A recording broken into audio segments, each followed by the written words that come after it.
Welcome to the Slop Farm. Enjoy the video. Press F9 on a PC to open the Roblox developer console right now.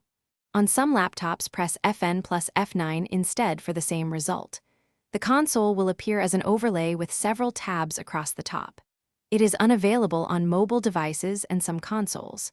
You must have permission in-game to access detailed server information. If F9 does nothing, open the Escape menu and check Input Focus before retrying the key shortcut.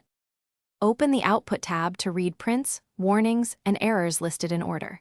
Use the Stats tab to monitor FPS, memory usage, and network latency during gameplay. Aim for stable numbers such as 60 FPS when tuning performance.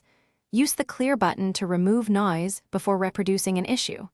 Type text into the filter box to show only messages you care about. Click any log entry to expand stack traces, and copy text for bug reports or developer discussions. Use the console to inspect objects referenced in logs like players, local player, and workspace. Item. Click object path shown in messages to view properties and memory footprints for debugging. Expand any error to copy stack traces for developer reports and troubleshooting.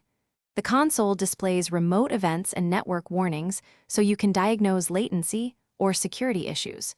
Do not attempt to execute unauthorized or exploit commands in the console. Share copied logs with the game creator to help